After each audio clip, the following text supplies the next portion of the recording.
Good evening, everyone. We welcome you back to this prestigious conference, and we're honored to be your hosts this evening. After a very rich and enriching session this morning, we're delighted to welcome you back to the next leg of the event conducted by Center for Economic Analysis and Policy, CEPAR, Department of Economics, Somaiya Institute of Management of Somaiya Vidya Vihar University, jointly with the Finance Academy of Mahindra Leadership University, National Institute of Securities Markets, an education initiative of SEBI and the Bombay Chamber of Commerce and Industry. The theme for the session this evening is MSME challenges. Also, we would like to take the opportunity to welcome all the dignitaries present here today. We have with us chairperson for this track, Dr. Shaila Srivastava. She has 28 years of academic teaching and research experience at graduate and postgraduate level. Is currently an assistant professor of economics and public policy at Somaiya Institute of Management. She's also an avid researcher in the area of management, economics, and public policy. She has published several cases and research articles in refereed journals. She's also the authoress of the chapter in the book titled Handbook of Management Cases 2016 ED Cases PCLL Mumbai. We also take pleasure in inviting our experts for this session.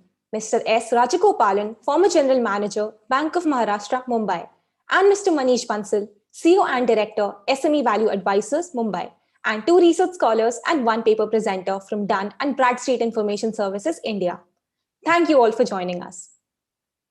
We now request Dr. Shaila Srivastava to start the session with her opening remarks. Thank you, Diksha. Thank you, Anmol. I'd like to share our PPT.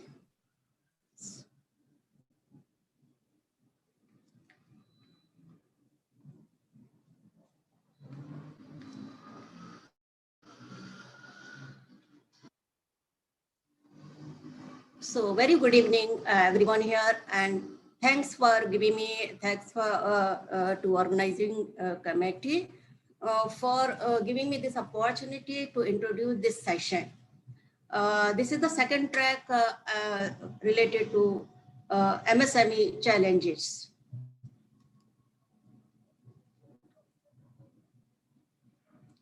So this track mostly having some broader theme related to MSME sector itself, government initiative for boosting the sector, some kind of operational or revival measures, and some kind of creating a startup ecosystem, challenges of skill in this sector.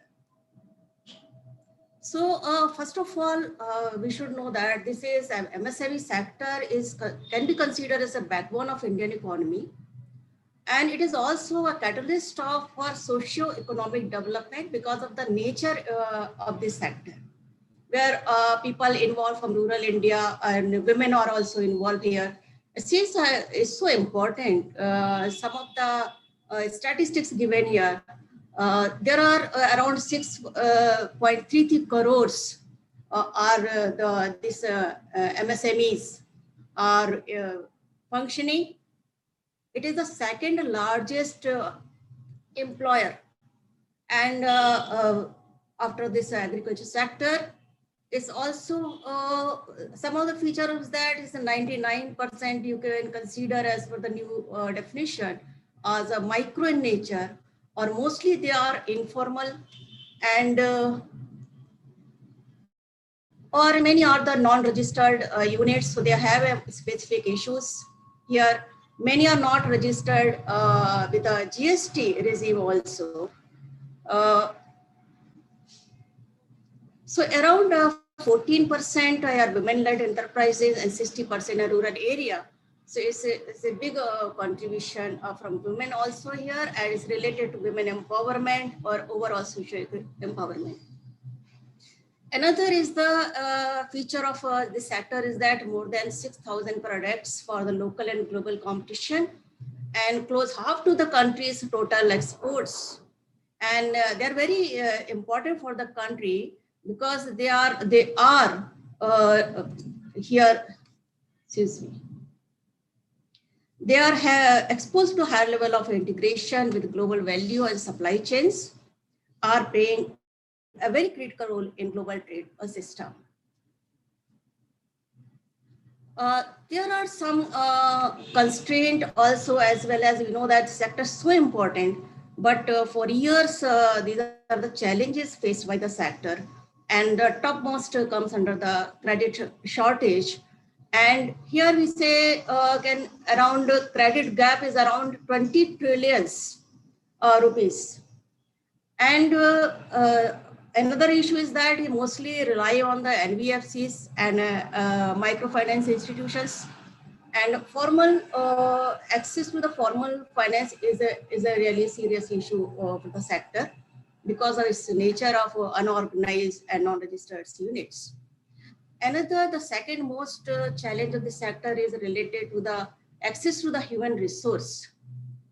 And if you ask any of the small unit, they say they are not finding the people, how to access to people who are having a skill which is required for a particular function, or they can play the role of a responsibility in a particular area or level. So it's a big challenge for this shortage of talent. Many researchers shows that they all ask, more 85% organizations say this is a challenge. Another challenge related to governance, regulatory constraints, and related to process, like licenses, documents required, legal formalities. And that's again, we say this is the part of the ease of doing business. And this is again a create hurdle in the startups initiative also. One challenge related to markets, because our nature is in a small, micro, and they don't have much resources to take part in the trade fairs and take the consultancy. They are also having a limited knowledge here. And so all issues related to marketing, branding, and also the issue they are facing challenge as compared to the bigger business houses. Technology is the core for efficiency.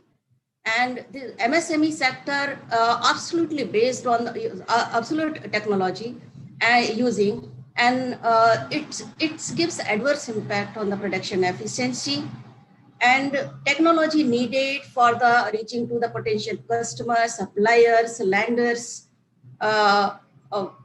overall business. And their challenges with sector is that first of all, they have a limited knowledge, and also they don't have the money or capital for acquiring efficient technology. So all three are the challenges here, and that gives adverse impact on production efficiency. Another constraint is, excuse me, infrastructural bottlenecks. Now we see that the power shortage in many of the northern states, many of the states are facing power fluctuations, power cut, and we know that the capacity utilization is the function of the power available to the companies. So naturally, lower production capacity utilization because due to the power supply of other infrastructure to this particular sector. Some of the challenges are unique. Post-COVID, we have observed that reverse migration. No one actually, imagined that this will happen after post-independence. We have seen the reverse migration. People started going to the other native places. And now the major challenge is this here, that how to get the people back. First, how to get the labor force back for the industry, and all kind of industry, whether big or small, going to face a labor shortage. And so here government are taking a lot of efforts, like needed to have some medical insurance or Ayushman Bharat advantage, like hospital insurance cards. Government also created a one nation, one ration card, and this is a game changer in this particular area. But this is the challenge, and both demand and supply side disruption we have seen post-COVID.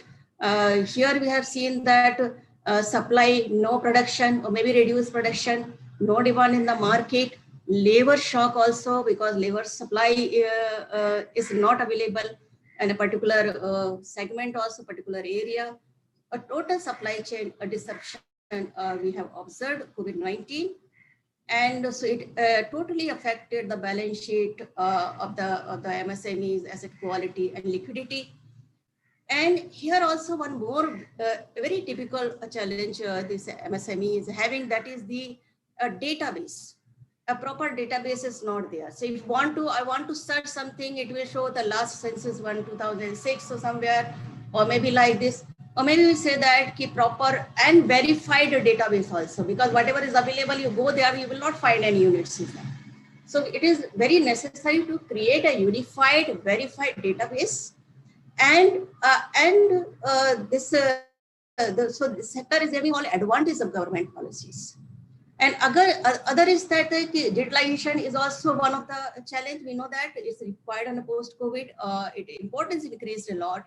And some of the cultural change, work culture, like work from home, virtual space issue, technology needed. So these are some of the challenges post-COVID. And so here we have some challenges which are chronic to the particular sector, and also we have challenges which also appear currently, new challenges. Now, government initiated a number of policy and programs to take care of this sector, and almost spent 10% of India's GDP in the fiscal year 2020. And the current budget is double for MSME. Many kind of reforms, relief interventions are done by the government to just prevent the permanent damage to the lives and the livelihoods of the people and the damage to the economy. Some policy frameworks, not for just for short term, but medium term and long term policy decisions taken by the government to considering both supply side and demand side impacts. And there is a need to have a broader approach. So government has taken this approach also. So like fiscal support, providing subsidies, and also limiting imports. Okay, so there is a manufacturing sector developed in the country.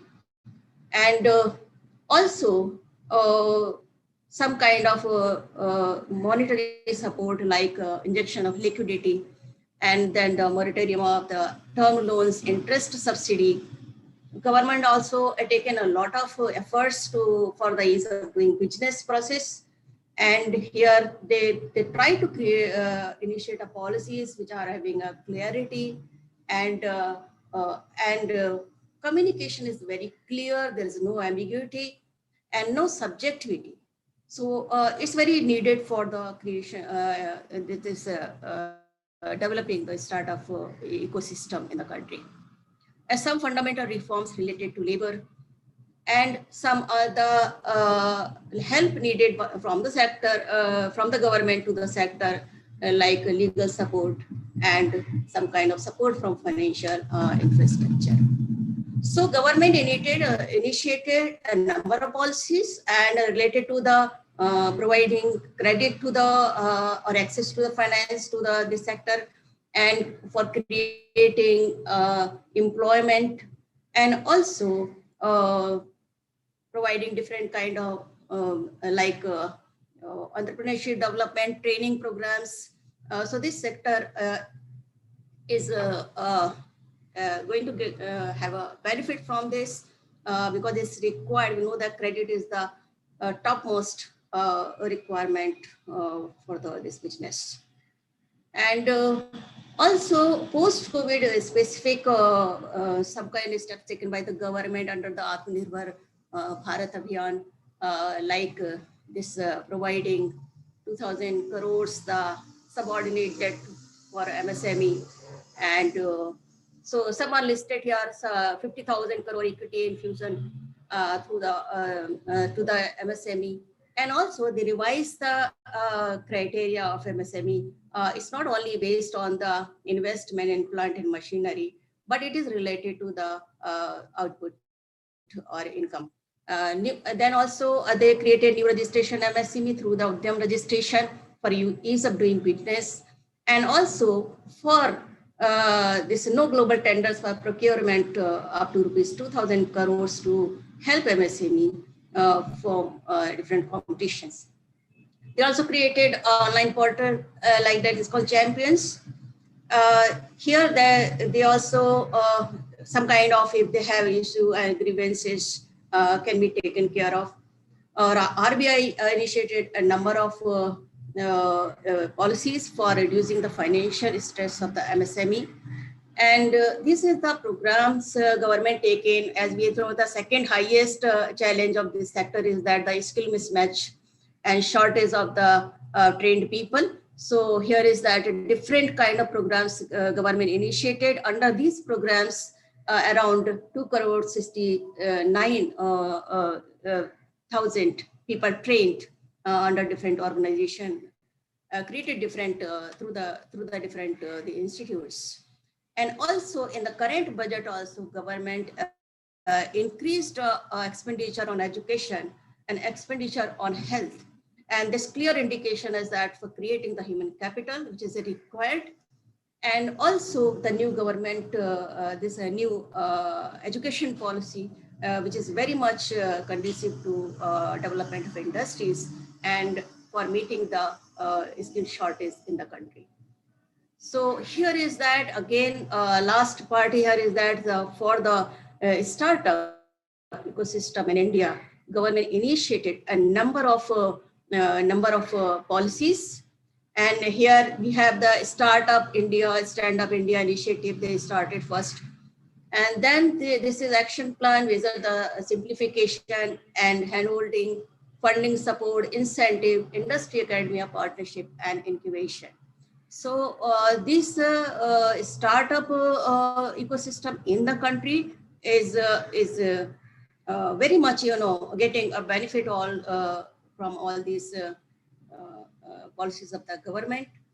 And so here other thing is they created the startup intellectual property protection scheme and also income tax exemptions. They started startup yatra, so 2-tier and 3-tier cities in India also getting the benefit. And also they provided 80% rebate in a patent filing fees and 50% rebate to trademark filing fees. Here so many things we have discussed, that the sector overview we have just gone through, and a lot of passive is maybe after COVID-19. But we have a lot of hope after seeing this diagram. We are hoping for this V-shaped recovery and maximum part, I think, participation from the MSME and contribution of SME in this V-shaped recovery. And so it also indicates as a budget, I said they doubled the budget this year and provided 10,000 crore corpus for provision of guarantee for borrowing. It's a big relief for the sector. And so thank you so much for providing me the opportunity to share my views here. All the best to the paper presenters, and welcome to our expert panelists of this evening. And we are looking forward to have a great learning session. Thank you so much.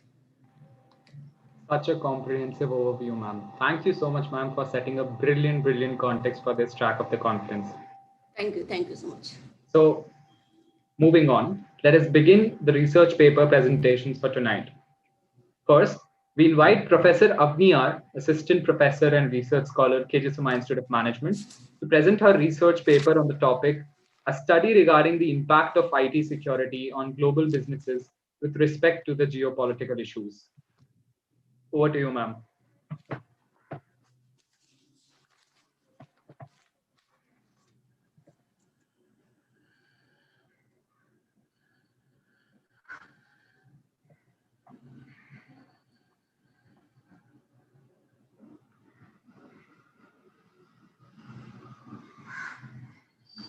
Professor Avni, ma'am, here.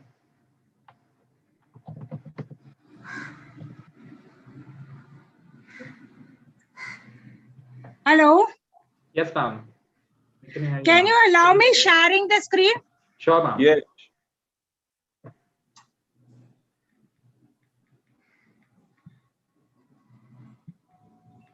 We have already allowed.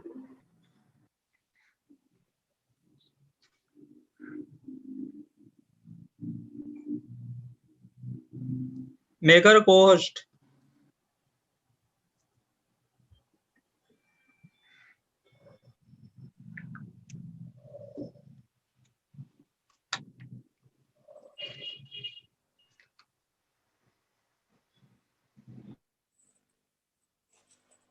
Yeah, can you see my screen? Yes, Yes, ma'am. ma'am. Okay. Welcome to everyone. And thank you for giving me this opportunity. Okay. The topic that I chose was a study regarding impact of IT security on global businesses with respect to geopolitical issues. We have seen in the last 1 year how things have changed and how we are working to from home, but we are still working together. So I thought that when we talk about working from home, there are things that we need most is the technology. And when we use technology, we are using it whether we are sitting in, some of them have like the chairperson of this session, Professor Shaila Srivastava mentioned that people have, migrated back, reverse migration. People have gone back to their villages, and even after they're going back to their villages, people are working, like they're working maybe from their village or small towns. And technology is one thing which is helping us to, connect and work from different locations, not only from home. But when we are using technology, information technology, the thing that happens the most is that uh, what happens to all the data and information that we are putting online. So whatever information or data that we are putting online, is that secure or not? That was one of the main things that came into my mind, and that is why I chose this topic.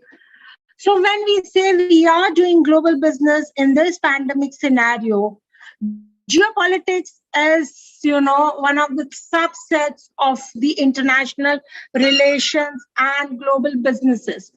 So we are affected, like even in the morning session, one of the speaker mentioned that we are all affected. Only thing is we are in different ships or boats.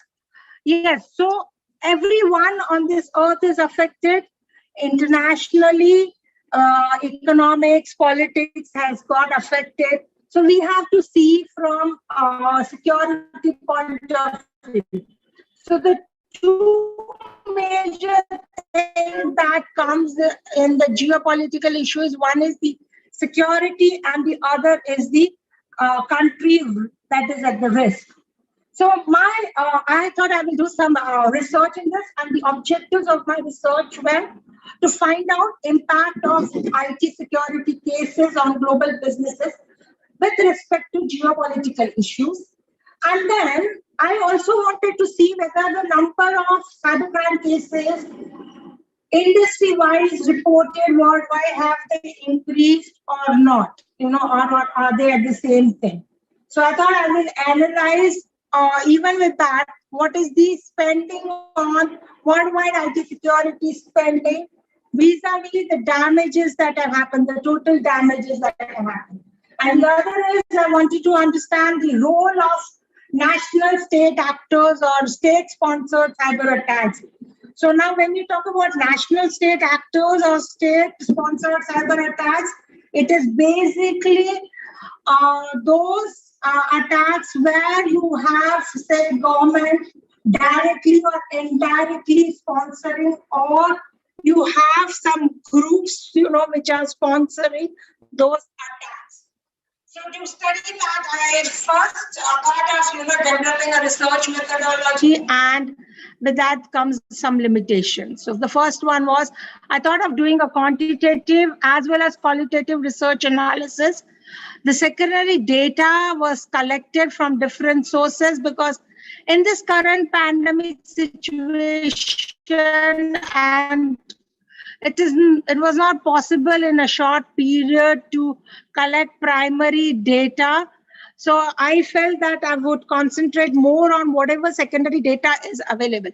So I went and searched through different secondary data that is available. Since we are working from different locations, SPSS was not the tool which was available. So there is an alternative to that, which is an open source PSPP. So I thought I will use that for analysis purpose. And my main hypothesis was to find out the correlation between variables where worldwide IT security spending and different parameters under that segment wise vis-a-vis the total damages, whether it is statistically significant or not. Since I have mentioned that I have done quantitative as well as qualitative research, so in case of quantitative, I thought I will go through what are the different cyber attacks and the cases that have happened worldwide. So is there any link between IT security and geopolitics? I thought I will see some of the cyber attack cases. And yes, after going through the different cases, there are many of them. I've just listed few of them. Even before the pandemic, one of the major ones which were there is the Chinese government in May 2014 had directed 5 military officers to hack different systems, that is computers, on US companies, the servers, and the industries which have computers, especially the industries which were targeted were nuclear power, metal, solar products, and different US media companies. And they tried to take a lot of data, so that was a lot of data theft, and they illegally took a lot of trade secrets and unpublished work of a lot of journalists.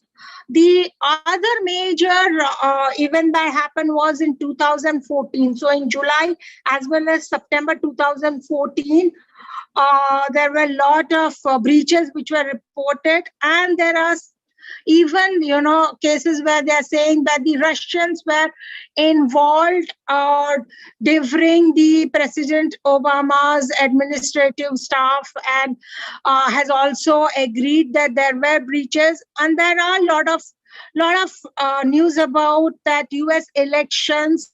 Even during US elections, the Russian botnet attack has happened. So and Microsoft has also confirmed the same thing. Now, when we come to the pandemic era, that is in September 2020 and October 2020. In October 2020, the North Korean hackers have attacked on defense and aerospace companies in Russia. There are many attacks happened even in the second part of 2020. One of the main one which has been that the Spanish Research Center information, which had information related to COVID-19 vaccine. So that was stolen by Chinese hackers. That there are many incidents of data theft that have happened. And there are a lot of IDs, passwords, debit card, credit card details which are stolen. And it has got a lot of impact on global businesses. Now, when I picked up the secondary data and I did the analysis, I found out that in 2019, the top two sectors which were targeted were professional services and public worldwide, with 7,463 and 6,843 cyber cases reported respectively. Okay, so which has actually in 2020, the numbers have doubled. Because if you see correlation, which was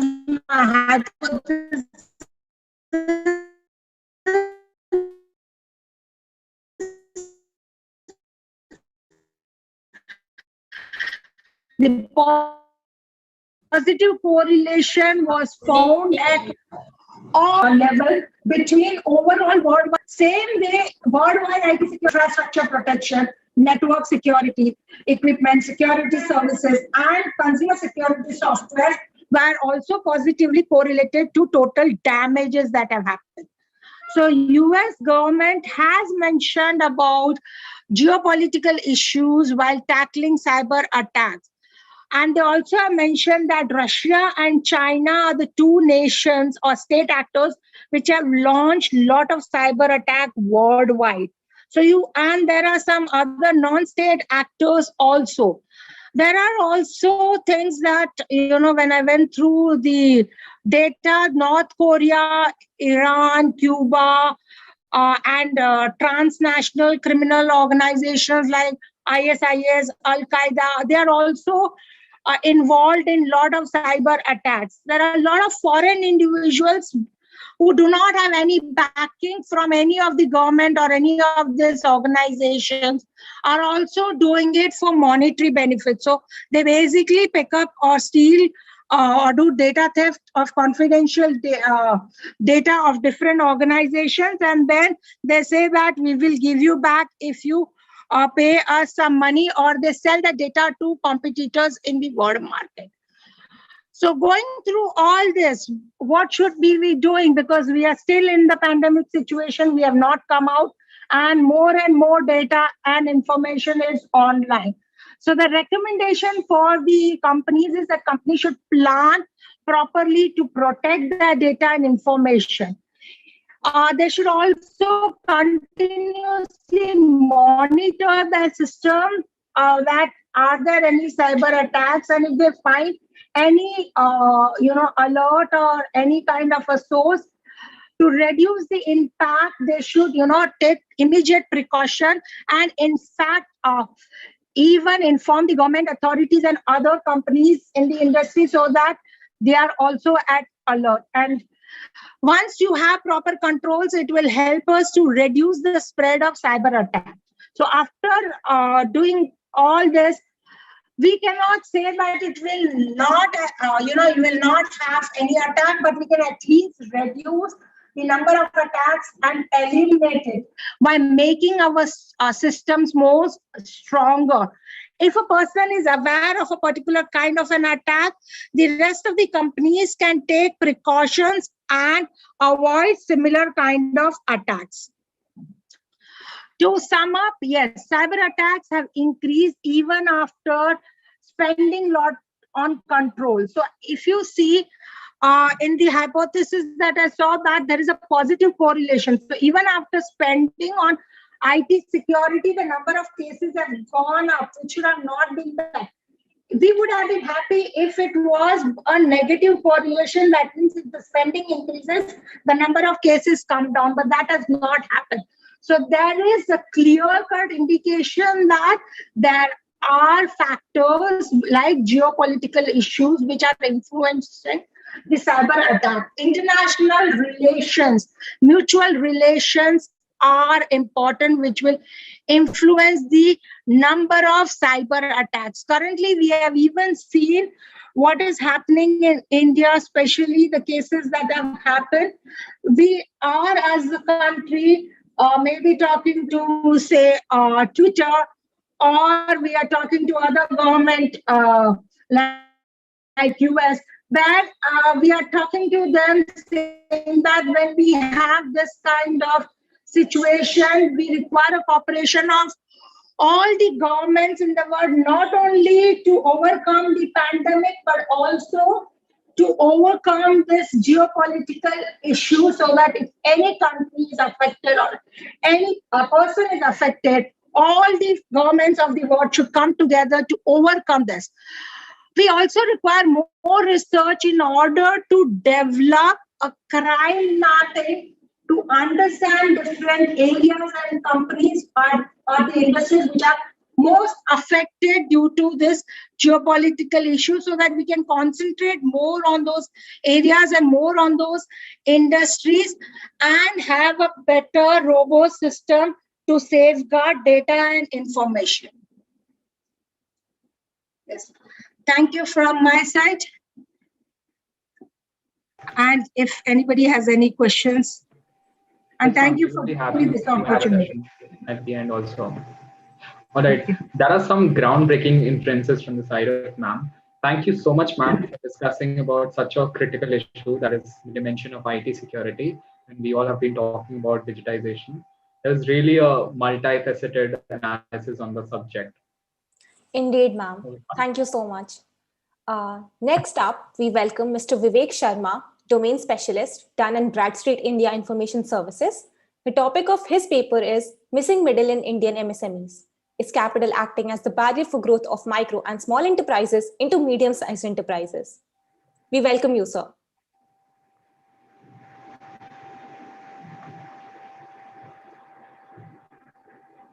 Sir, are you here? Yeah, Diksha. Uh, so see if sir is here, and otherwise we can move on to the next speaker. Yes, ma'am. Representative. We think he hasn't been able to join, unfortunately, Yes, due to yes. some unforeseen issues. We'll get back to his paper later on. Yes. Next up, we invite Mr. Subhash R. Anmol, please introduce. So we invite Mr. Subhash R, IT Manager, Research Scholar, KJ Somaiya Institute of Management, to present his research paper on the topic, Impact of COVID-19 Pandemic on the Use of Online Payment Systems in India. Over to you, sir.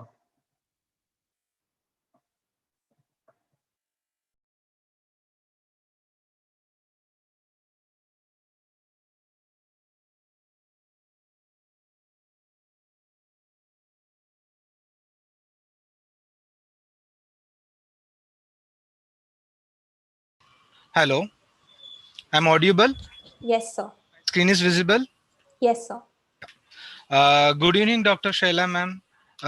Good evening, ma'am and sir, those who are present in the room.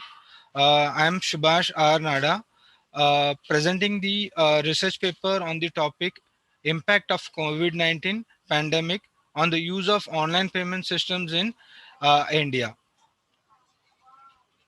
The flow of presentation is like introduction, the objective and research questions, methodology, select literature review, results and analysis, conclusion.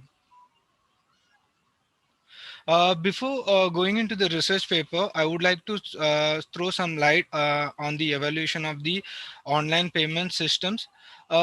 We say when you look at means the online payment system, it evolved along with the use of internet services. When we say internet services, it started way back in 1969 under the name of ARPANET. It was developed for the military communication during the Vietnam War. The actual turning point has taken up when Tim Berners and Lee, who wants to publish certain information, so they developed the so-called pages and sites. The online payment has evolved from that period of time. Payment is an instrument. Is a payment instrument made using a cash or a check. The payment is made for the goods or service using an electronic medium uh, for without the involvement of cash or check is called electronic or online payment system. So as the internet has picked up slowly, in the year 1994, Standard Federal Credit Unit has launched the online payment system. Okay, it was not a huge success as it was not an user friendly. Later on in the digital payment market, the major players were Millicent and eCash. In the year 1995 and 1996, they used eCash or digital token for making the payment. Over a period of time, in 1998, PayPal got introduced. Then Amazon and other this thing e-commerce site eBay. When eBay started picking up, the PayPal also started the online payment systems along with that. If you say cashless economy, the developed countries have long back had moved towards the cashless economy. So if you see the top 10 countries, the first is Canada, followed by Sweden, UK, Russia, France, USA, China, Australia, Germany, Japan, and the last is Russia. The parameters as published is like is taken on a scale of 10. Okay, the number of usage of credit card payments, debit card payment, the use of contactless payments, and the growth of last 5 years using the online payment, point of sales, and the person aware of mobile mode of payment, okay, and how to use it, what are the modes are available in the mobile payment and how they are using it. So based on the six scales, the points have been scaled down, and then the top 10 countries has been listed out. So digital payment system in India, when we say digital payment system, the initiatives of digital India is initiated in from the year 2014. Prior to that we were using it, but the government introduced this as a flagship program. The vision of the digital India is to transform India to a digitally empowered society and knowledge economy. So during that period, lots of initiatives like infrastructure development, various different types of modes of e-payments have been introduced. So we there is some statistical informations about the digital payment system volume. If you say in 2015-16, the compounded annual growth rate from 5.93 billion transaction happened in the March in March 2016, which given a compound annual growth rate of 55.1% up to March 2020, with a transaction of 34.35 billion. When we look out as a volume, it was like 90.38 trillion in March 16 to 1623,000.05 trillion in March 2020, with a CAGR of 15.2%. So there is an increase over a period of time. When we look out of the infrastructure, the growth compared to the world, we we were 58 in 2018, and then we moved up to 44 in 2019. So government has taken various steps in developing the infrastructure growth related to the to enhance the vision of digital India, the digital payment. So they are having various schemes like national common mobility card, means introduction of RuPay, contactless, nationwide usage, even like rural and urban areas have been also been targeted. And then to enhance the infrastructure, they have payment infrastructure development fund. This is contributed by the regulator to boost the infrastructure across the India, even in small towns and villages. So we come back to the use of online payment system during the COVID-19. Why this? Because of this statistical is required is like uh, we who have declared the pandemic in the year March 2020. So uh, at that time the entire world became standstill with due to the COVID-19. So who declared the COVID-19 as a pandemic in the March 20? The growth of world economy started declining. Everyone started looking for an alternative options, as there are lots of investments done in the infrastructure growth towards the development of the online payment. That catched up during the downtime, where social distancing been started maintained, lockdowns were imposed, where people were having a fear of having the cash also to be received from someone, or to pay also, due to the pandemic COVID-19 effect. So the based on this, my objective and research questions are like research study tries to explore the factors impacting the use of online payment systems during the COVID-19 pandemic, whether the online usage surged. Okay, the research questions arise to be addressed are: during the COVID-19 pandemic, the compliance influence the intention to use of online payment systems. Do the technical protection affect the intention to use online payment systems? How the security influence the intention to use online payment systems during COVID-19? Does trust factor affect the intention to use of online payment system? So these are the four objectives questions arise to answer the title. So to answer this question, the questionnaire has been developed. and it has been sent to the respondents for collecting the data. The respondents who are the user of the online payment system have responded. So I've received a total sampling size of 162, and the statistical tools used to analyze the result is descriptive statistics, scale and reliability test, factor analysis, and regression analysis. This various analysis have been done using SPSS version 21.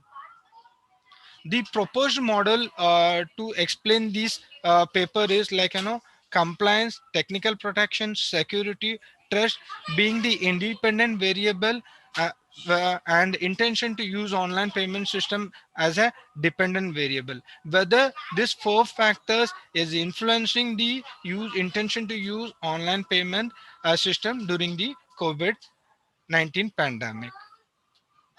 So the hypotheses have been framed accordingly to address the objective questions raised in the previous slides.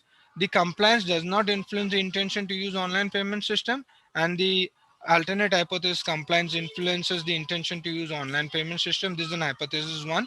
The second hypothesis is like technical protection does not influence the intention to use online payment systems, and the alternate hypothesis is technical protection influence the intention to use online payment system. And the third hypothesis, security does not influence the intention to use online payment systems, and the alternate hypothesis, security influences the intention to use online payment systems. And the last hypothesis, and not the least, trust does not influence the intention to use online payment systems. Trust influences the intention to use online payment systems. So by framing this hypothesis, the data collected based on this literature review carried out on the electronic payment system based on the author Kim uh, ETL in the year 2010. This was a major one, like in the initial period where he found like any the technical protection, pursuit security, pursuit trust, whether it is influencing the intention to use online payment system or not. So based on this literature review, the model has been developed. So back to the result analysis. So the questionnaire has been circulated to the respondents, so which need to be tested whether it is reliable or not. So for that, Cronbach alpha, the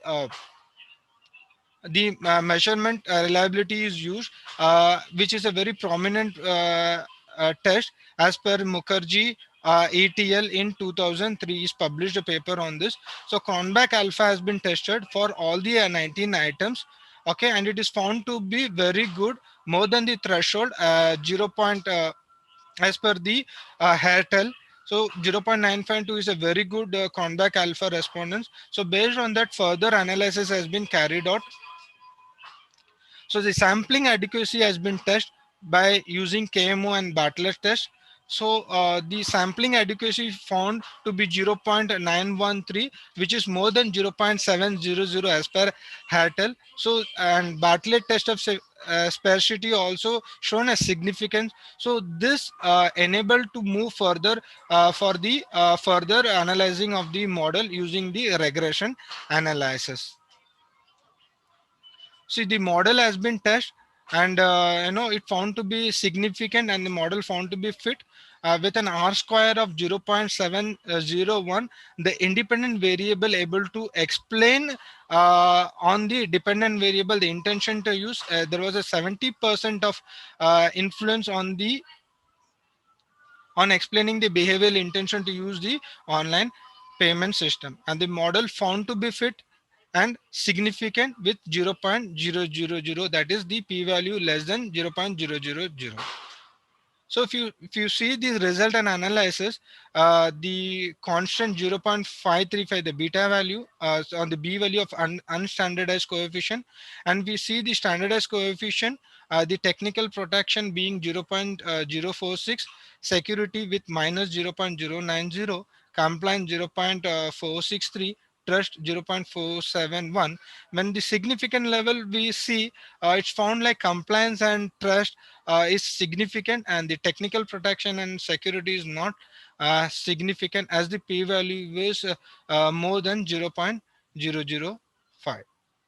So based on this, the model have been tested and found that the security and the compliance and trust found to be influencing the intention to use the online payment system uh, statistically significant, whereas technical protection and security found to be non-statistically significant as their p-values are more, whereas the compliance and trust have shown a very good significant in the influencing the intention to use the online payment system. So based on this, the conclusion is like COVID-19 pandemic triggered the hesitant Indian customers to go for the online payment system.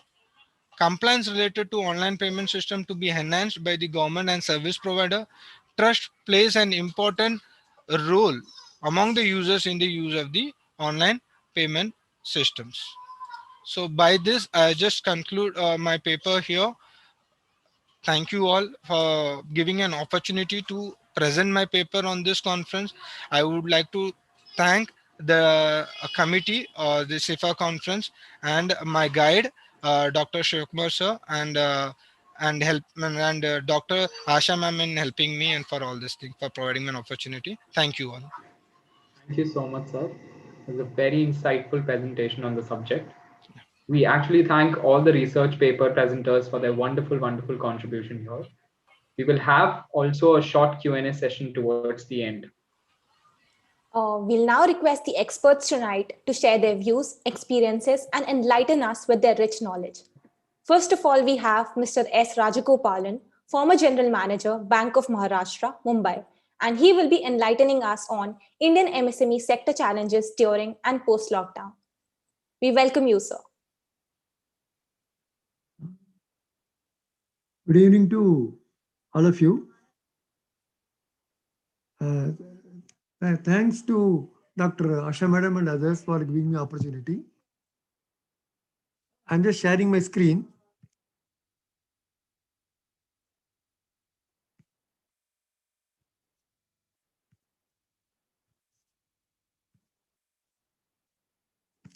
So we are going to discuss about the Indian MSME sector challenges during COVID-19 and post-COVID-19. First of all, I'm going to start with a small quote from Thiruvalluvar, who wrote it 2000 years back. It is regarding the disease and medicine. He says that it is in Tamil, Utravan Tirpan Marundurai Chelvan Endru Appal Narkutre Marundu. It says the art of medicine must provide fourfold code laws. One for the patient, second for the doctor, third for the medicine, and fourth for those who prepare the medicine like a pharmacist. And here you can easily visualize that here the disease is the COVID-19 and the patients are the MSME, I mean the petty entrepreneurs, and the doctor of course is the government, and the medicine is all different schemes and relief given by various authorities to solve the issue. And who are the pharmacies or who dispense with the medicine is the banks and government departments who are implementing the scheme. And immediately thereafter, the same Thiruvalluvar has given a rider. I will only give the meaning of that. It says, those ministers or executives who are in and destitute of executive ability will fail to carry out their project, although they may have conceived it right. Here you can visualize that it is a challenge for not only the entrepreneurs, but also for the authorities who want to overcome that. See, you are aware that all of us are staring at a very muted future with everybody's guess as to when things will be normal, or we can say new normal.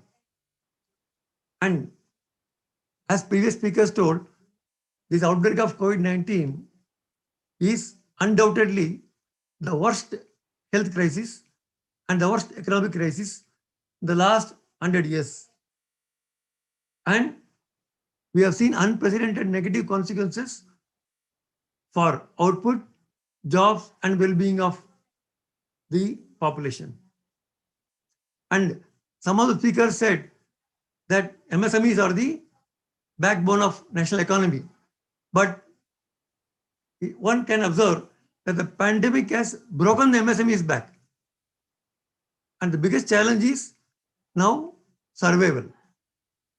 While there are many challenges, survival is the first thing when one would like to take care. Now, International Labour Organization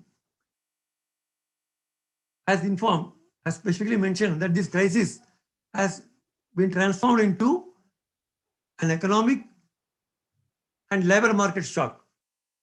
They use the word shock. And the crisis has not only impacted the supply, that is the production of goods and services, but also the demand, that is consumption and investment. On the supply side, the movement of goods and services and people for work was severely affected, thereby impairing the production network. And the plunge in economic activities and overall output that has led to a lot of employment loss. And the supply shock will further create demand side effects by reducing the disposable income of the economy, reduce the savings, and giving rise to unwanted uncertainties. Even you can see, I'll see from a small example, all of us were using the services of the cloth press iron wala or the istri wala as they call. And when I had a chat with that istri wala, he's literally crying. He says, people are not giving, because of this pandemic, there are many people working from home. And because of that, people simply use maybe a t-shirt and hardly anything in the bottom. So the ironman observes, like says that, no, I'm not getting clothes for ironing, so my business is gone. There is the another slightly bigger entrepreneur who is having a hotel, a lodging cum boarding hotel, who says he is having more than 70 rooms. That day when I met him, he says that earlier he used to have 65 to 75% occupancy. During seasons, it will be more. During the last 2020, most of the months, his occupancy rate was hardly 15%, 20%. So with such a low occupancy, he's not able to survive. And another example is of a government exporter who has been in the line for last 4 decades. He has been doing very well. His turnover is more than 100 crores. Now, as you may be aware that many of the fabric supplies for export comes from China. So he could, because of the pandemic, he could not get supplies from China, which in turn affected his production. And he was finding difficult to find. And in the meantime, because of pandemic in the other foreign countries, the orders were cancelled and he is in a big loss. He says that it's going to take minimum 3 to 4 years to come back to normalcy. Now, you'll also find that MSMEs, which are reeling under huge distress because of the slowdown, they were having some earlier issues like demonetization, GST, and now for the biggest of all the distress issues, COVID-19, which has further aggravated the crisis in the MSME sector. Like in fact, the challenge I can put in other words that it is a challenge for the robustness and resilience of economic and financial system for MSMEs. First, you can say that it is a fear of closing down the business because the income requirements shooting low, like I told in the two examples, due to the pandemic. This is the case with small, medium, and big entrepreneurs. Everybody is in trouble. I can say that there are very few industries like pharma and a few other industries which are doing well. Otherwise, a majority of the industrial entrepreneurs, particularly MSMEs, are facing this similar problem. And some have temporarily closed down, some are thinking of permanent closure. Now, what could be the reason? See, one striking thing all of you must have observed is that consumer demand patterns have shifted. Because supply chains are disrupted or they are under pressure, there is a reduction in market demand. And during this crisis, the fundamental change in consumer behavior and the route to the market have knocked the MSMEs off the balance. See, many of us as consumers have preferred home deliveries with mode of purchase shifting to online. Those who are reluctant to touch the mobile or computer for online purchase, you will find them comfortably purchasing online. Now, the MSMEs not having online facility were facing more challenge to push the demand. Now, the estimates say that about 40% of the MSMEs were temporarily or permanently shut down with the ever-increasing lockdown. And the supply chain virtually came to a standstill.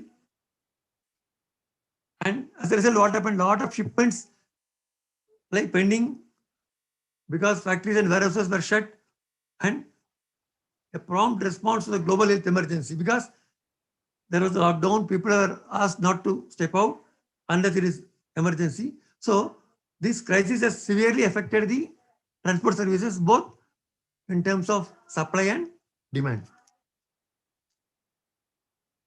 And because of freight transport operations, logistics, and the production of goods were so tightly synchronized that these disruptions have quickly had a ripple effect on commerce. And this exposed the fragility of our supply chain because if part A of the production chain stops, then B, C, D, everything stops, and ultimately it affects the end production. And this lockdown during the COVID had a negative impact on supply of finished goods and procurement of raw material. And the shortage of raw material has been an important factor that affected the MSMEs. As one lighter side cartoon says, the factories which was producing high-tech tankers are gradually reduced to produce simple lighters. Another challenge was the profitability and earnings by MSMEs. It has impacted the MSMEs where their earnings are reduced by 20 to 50%, mainly due to the liquidity crunch.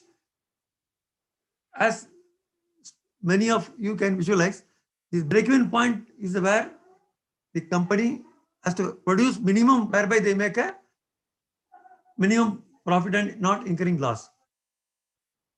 And many enterprises laid off their workers because of their inability to pay salaries. They had vacated their office due to incurring expenses and halted their production due to lack of demand. Regarding layoff, I have a live case where I am involved in the restructuring of that particular loans of that particular government unit. In early 2020, they had 1,600 workers. In between, government gave a guideline that they should work with 1/3 of the staff. So they were required to retrench or terminate 1,100 workers. More than 2/3 workers were terminated. And because of legal termination, they had incurred a huge cost. Now, while they are, even if they get orders, to get back that workers, train them, it is a big task. They have to go in for job work or contract labor. Now, this, what we call as disruption of the employees to work in production and supply process, this was another major challenge faced by the MSMEs. Now, this such a disruption was unprecedented, and many of the entrepreneurs are still wondering and determining how they will work in the long and long term. As some of the speakers mentioned about migration and reverse migration, particularly in the informal sector, many of the workers have migrated. And to get them back and to start regular normal production is going to be a big task. Again, as per the statistics of Indian International Labour Organization, ILO, more than 400 million people, which works out to almost 76% of the total workforce working in informal economy in India, were said to be at the risk of poverty because they lost their jobs. And it is a big question as to their job loss is temporary or permanent. Because of the unknown duration and a severe impact of the coronavirus, with particular vulnerabilities of low paid, low skilled jobs, income loss had a very severe effect. Now, the other area where India had a big hit is the exports. In exports, they collapsed by over 60%. And since some of the exports are depending on imports, import also contracted maybe slightly less than 60%. Now, the trade collapse was not surprising as the spate of regional, national, as well as lockdown around the world have not only dented the demand and investment, but also severely disrupted the supply chain and shipping routes. Now, this plunge in the international trade is expected in the range of 13 to 32% under optimistic and pessimistic scenarios as per the WTO report of 2020.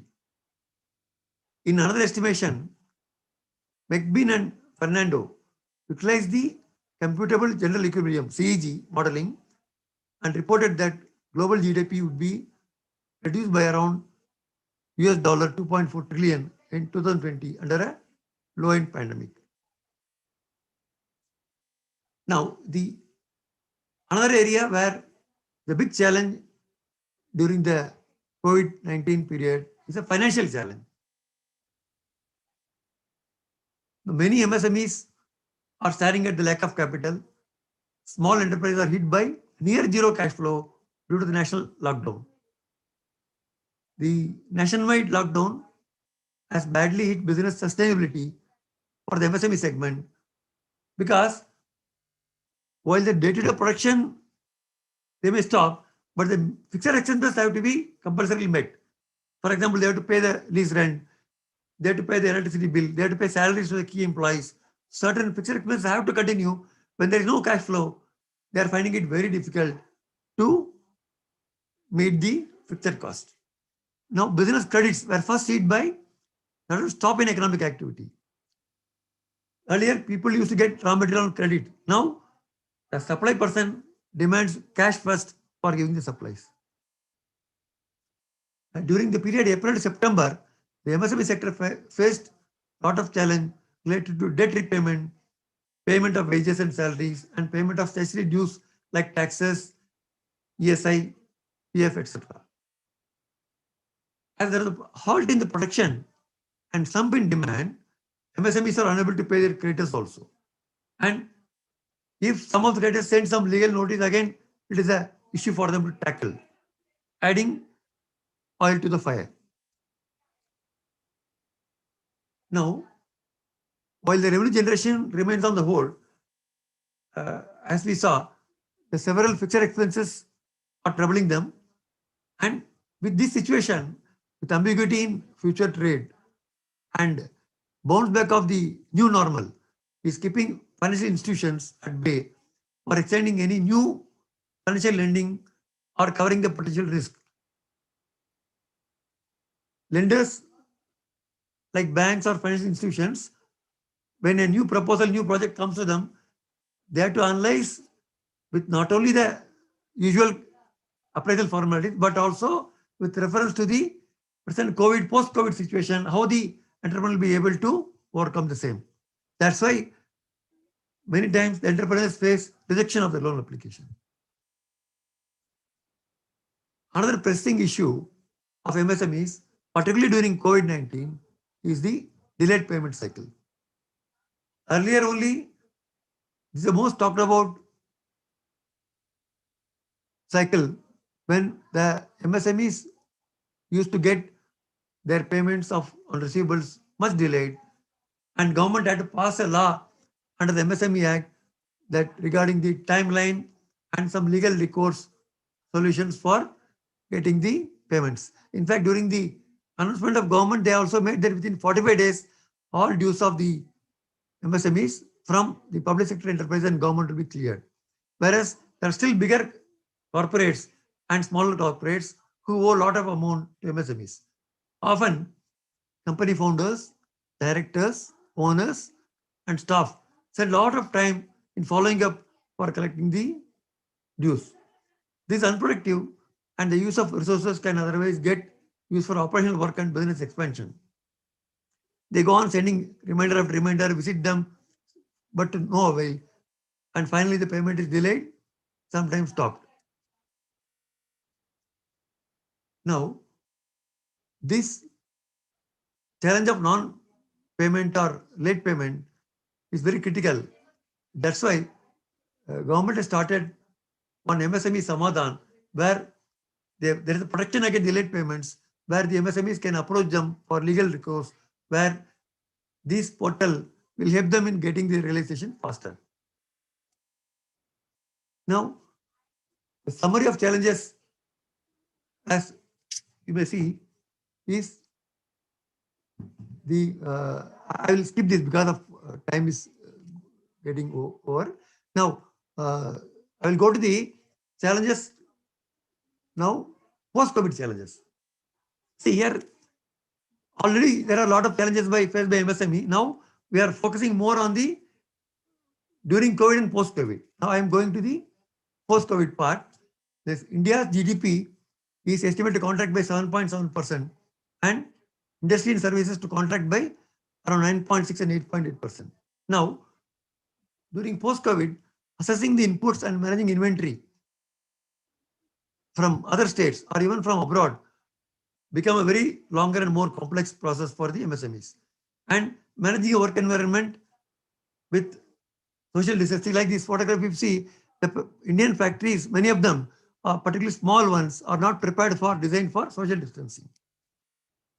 Now, MSMEs, small size, adapt to the challenges like lack of expertise in product development, designing, packaging, and market strategy. Now, MSMEs need to shed their inhibition to adopt new technology, accept e-payments, foster in-house innovation, manage their business digitally, and compete globally. The very sad part is that many of these issues are being discussed for over 4 decades. But whenever I attend some seminar or some other forum, most of these issues are repeatedly discussed. Only there is some improvement in some of the issues. Now, the silver lining is that there is opportunity in challenge. The crisis called for an approach that compels and necessitates the enhanced efficiency and accelerate modernization. See, whenever we have a problem, then our willpower, our strength increases. In a way, COVID-19 is a watershed movement that may lend itself to a accelerated business transition for India's MSME sector. Now, availability of talent is another major challenge where the importance of right challenge, the MSMEs lack in that they must attract good talent. Then accountability. Being a small organization, many times the decision is taken by the one person and ultimately there is no accountability in the decisions taken. And Indian picture, the grim picture regarding productivity, because the employees are neither rewarded nor rewarded equally. Because what is happening now? Many times the employees are employed, those who are related are friends. Thereby, the employees are not that productive in general compared to the foreign countries. Another issue, particularly during post-COVID, is centralized decision making. Wherever decision making is made only by the owner, that gives rise to a lot of delay in the result as well as training and skills. Now, one survey says that one of the most important challenge now is adopting digitalization by MSMEs, because even till today, the contribution from MSMEs in retail and education services revenue from e-commerce was 53% and 68% respectively. So more than 50% MSMEs embrace video conferencing and WhatsApp to keep their business running. So this shows that unless the digital transformation happens and they overcome the challenge, then the results will be difficult to achieve. Now, what are the digital solutions for a forward nation? Now, work from home has reduced to demand, less demand for transport vehicles, garments, accessories, etc. And everyone has to rethink daily life in response to lockdown, and they should embrace digital presence. And particularly, we should have some resemblance of normalcy and continue to engage with the customers. Now, this, I will quickly skip this. They should, in short, the MSME should adopt digital cash registers, and also for collection, they should use a digital platform. Now, what are the way forward? See, there is no silver lining. The reality of the situation has forced businesses to look at any means necessary to grow. And for India, the pandemic has sounded a clarion call to accelerate reform and growth. In fact, according to McKinsey, the program of targeted reforms can significantly shore up economic fundamentals by enabling greater productivity in several sectors, creating 90 million non-farm jobs by 2030, which challenge India will overcome. And to conclude, I want to say that the COVID-19 challenges India can overcome to achieve the goal. Let us hope and wish that Indian MSME sector will overcome all the challenges and contribute decisively to the envision of making India a $5 trillion economy and a global economic powerhouse by 2024-25, and also becomes the third largest economy in the world. Thank you. Such an honor to hear you speak, sir. We thank you for enlightening us this evening with the wonderful analysis on the subject, addressing so many challenges. Thank you so much. And if anyone has any questions regarding any of the subjects which have been discussed here, you may direct them towards our co-host, Shreyansh Jain, in the chat box. We'll address all of these questions one by one towards the end of the session in the interest of time.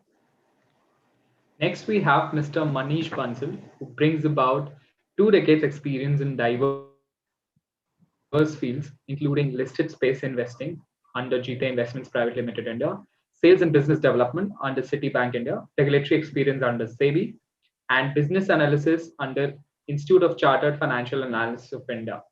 He's done his MS in Business Administration from University of Maryland, US. He also holds other degrees like MBA, CFA, and licentiate in General Insurance. Today, he will be talking about key imperatives for success in the marketplace. Over to you, sir. Thank you very much. Thank you very much, Dost. Thank you. And really appreciate it. Thank you. So can you see my screen? Yes, sir. Yes, sir. Wonderful. So, I'm going to be just, I'm on the format of 3, 10, and, maybe 15 minutes. So essentially means 3 ideas, maybe 8 to 10 slides, every slide having only a line, and then only 15 minutes. So that's where I have always been over the last few years, and that's what I'm going to do today. Based upon my experience for the last 20 years, especially with working with a lot of businesses, what are the important success factors at the marketplace is what I'm going to discuss. And a lot of stories. So let me start with the first story first. It's a beautiful story, Sutra for Nirvana. So here is this guy who is looking for the Nirvana. So what he does, he goes to Haridwar or Rishikesh, wherever you can imagine. क्योंकि उसने यही सुना है कि हरिद्वार ऋषिकेश में जिसको निर्वाणा चाहिए वो वहां जाता है.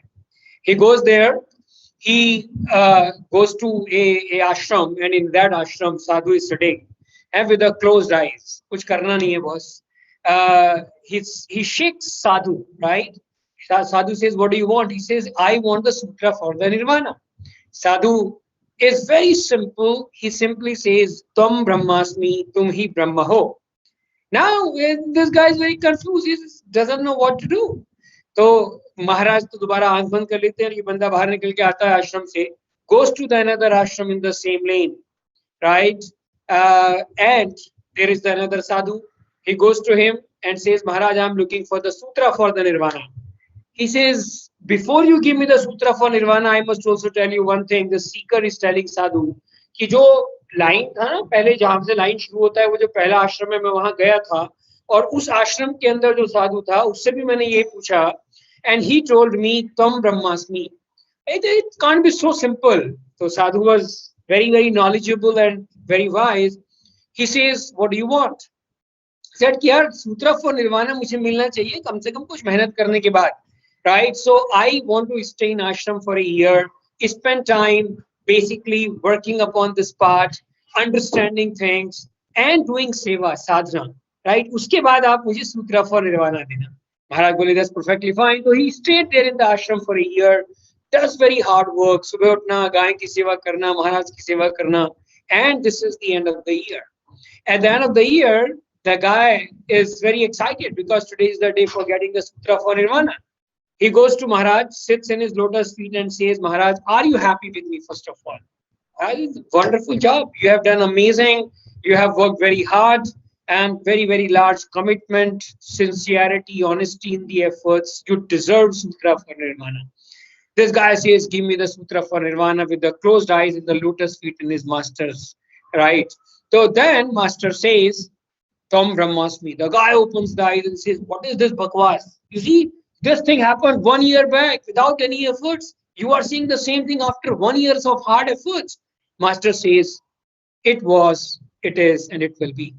So what does this story tell us? And why did I tell you that the story is the principles of business success have been there, are there, and will be there in the same manner. They don't change, right? For example, cricket doesn't change. Some parameters may change. Earlier it was, maybe 4 days cricket, then it became 1 day, and then it came to the 2020. Some rules will change, but the cricket still remains cricket. So is the case with the business. Business remains business. Some principles will change. More digitization will happen. More technology leveraging will happen. A lot of things will happen. But at the end of the day, business is business. And so the principles remain same. So let me tell you 3 important thoughts which I am running today in my mind on the subject with another story, because I don't do any conclusion without a story. So I remember when I was a very small kid, around maybe 5, 7 years, 10 years, at our home there was a papaya tree. And every season, when it was the fruit season, our parents, I remember very distinctly, we used to melt the jaggery. जो गुड़ होता है ना, हम उसको पिघलाया करते थे भिगोने के अंदर और उसको पेड़ की जड़ के अंदर डाला करते थे. So we were very curious, कि क्या करते हो पापा आप लोग, पपाया ट्री के अंदर जड़ के अंदर ये सब गुड़ गुड़ डाल रहे हो, उससे क्या होगा? तो उस वक्त हमारे पेरेंट्स हमें बोला करते थे कि ये जो गुड़ है ना, इससे पपाया जो आता है वो स्वीट हो जाएगा, उसका जो टेस्ट है वो बदल जाएगा. समझ में अपने को आता नहीं था, ठीक है, that's perfectly fine. But when I think back, right, I find more logical reasons कि वो पपाया का जो sweetness था उसके root से वो fruit तक जाया करता था and used to give us very tasty and the juicy papayas, right? So what is the story telling us? The story is telling us to change the fruits, one has to work on the roots. आप fruits पे काम करके कुछ नहीं होगा, हमें उसके roots पे काम करना पड़ेगा. Then only the fruits of the tree will change. And what is the relevance here? When you talk about business and you talk about results of the business, results will not change until we change the cause. What does it mean? The first lesson of the day is that we have to work upon the business dynamics. We have to work on the business model. We have to work upon the product, our service, our customer orientation, the way we are serving the customer, etc. Because if we want to change the results, we have to work upon the roots, and the roots are products, our service, our customer orientation, and the way we serve the customer. That is the linkage. Let me tell you another idea with another beautiful story, and is the chocolate cake.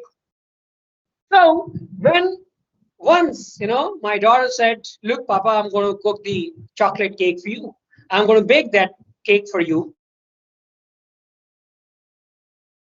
And my daughter was very diligent. She opened during the app and started preparing the cake, right? So all ingredients, chocolate, choco, this, that, all that stuff happened, and the cake was ready.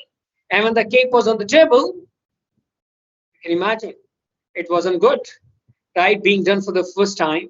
And what happened? I forgot to put the sugar, right? One missed ingredient. The cake was looking so beautiful, yummy, amazing, but one missed ingredient collapsed the whole cake, right? So what is important? You look at home.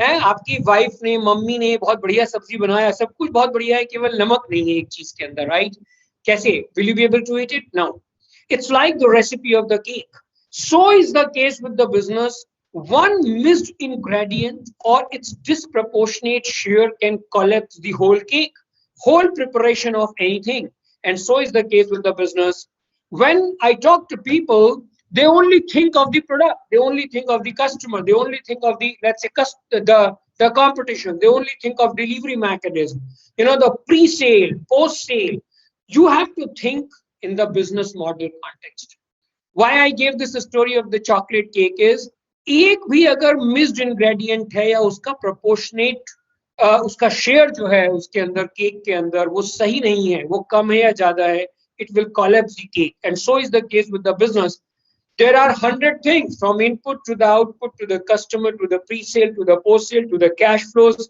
to the people their behavior and what not maybe the regulatory compliances governance so many things my dear friends and so businesses need to think in the context of business model not just the product or service because when you think only in the product and the service context you miss the big picture it's like someone looking at the tail someone looking at the the trunk it's someone looking at the leg and someone looking at the big ears of the elephant you have got to look at the elephant and that's where the point is so people to succeed in the business need to look at the business model they develop actually the ecosystem if you look at Amazon if you look at the Flipkart if you look at for example Google if you look at any of those companies they are actually building business models or they are changing the whole ecosystem and that is what is important another story time teller so there is this guy right at the ancient time he discovered somehow there was no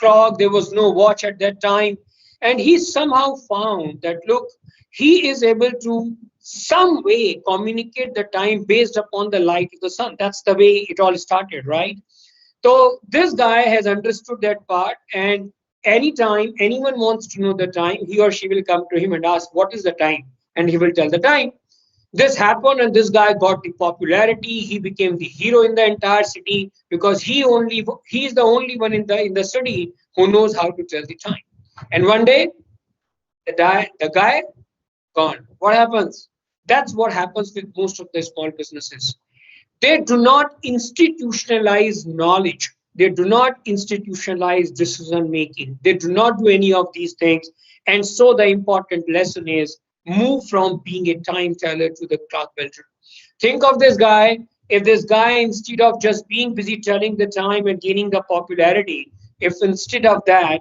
he created the machine right he could put a system in place a process in place to communicate that look what the time is what would it do it will free him up he can sell that machine to the 50 people and earn money right but no he didn't do that he didn't institutionalize he didn't put the system and process in place and he was just gaining the popularity and enjoying it so आपको वो difference जो है समझ में आना चाहिए if you want to succeed in the business you have to move from being the time teller to the clock builder you have to move from taking all the decisions to putting the people in place to take the decisions or process or systems right let me tell you another very interesting story of the taxi services versus Ola and Uber many taxi services for 50 years of my life I have seen so many taxi services individual taxi service providers and then came the companies blah blah blah and then came Ola and Uber changed the entire business model They were not actually offering the taxi service. They are enabling people to offer the taxi services, right? Their business model was totally different. The way they approached the subject was totally different. They were not owning anything. Still, they were owning the large network. So is the case with Oyo. So is the case with any aggregator you can think of in this world. So what does it tell you is we have to think on the differentiation and the competitive landscape. See, in any business you do, if you are just a Me Too kind of player, there will always be challenges, right? Sometimes more, sometimes less, but challenges will always exist. You've got to move to the differentiation. मैं बार बार बोलता हूँ ये बात, all the time I keep telling everyone I work with, ask a question, how different are you from others? Is there a basis of competition which is something called differentiation? If you are not differentiating yourself, you are inviting the challenges, you are inviting the competitive environment, you are inviting the pressures on the pricing, you are inviting, I mean, any crazy guy can come in and kill you. You look at the businesses like aviation, you look at the businesses like telecom, right? People are fighting for the last 1 rupee or the 1 paisa, right? Not a business worth looking at. So to think differentiation all the time to succeed at the marketplace. How am I different from others? Because if you're different from others and you are relevant to the customer, customer will chase you. You don't need to worry about that part. Another story, theater versus movies. You know that part. If you are an artist and you do a theater, that is the performance of 2 hours and finished. It does not scale up. If you want the money to be earned, you have got to repeat the same performance next time and next time and next time. Vis-a-vis the movie, you create once and it earns you the money for a long period of time. One movie can be showcased in the 50 or the 100 cities or the countries in the world together. That is the difference between something which can be scaled up and something which cannot be scaled up. And today, everyone has to think on in terms of the size of the opportunity and ability to scale up. Right? Any business you look at, growth is very, very important aspect. And you will appreciate that everyone, if you're looking for investors, they are looking for that part. If you're looking for lender, they are looking at the capability to pay up. All the time the question comes in, hey, whatever you're going to do, what is the size of opportunity? And do you have the ability to scale up, right? These are the questions. And that ability to scale up is also linked to the first point, which is the differentiator. If you are doing which 50 other people are doing, probably you will have the competitive heat coming up and you will not be able to scale up. So that's a question you need to ask. You know, what is the size of opportunity and what makes you eligible to scale up? And while you do all these points of the differentiation and ability to scale up, size of opportunity, looking within to create the systems and processes, etc., right? It all needs to be backed by the good governance, because I truly believe right thing in the life is to do right thing, and without a strong foundation of good governance, big structures can never be created, right? So you have seen Subrato ji, you know, of Sahara Group, you have seen MCX, Jignesh Bhai, you have seen, you know, many falls, Nirav Modi, you have seen Kingfisher, right?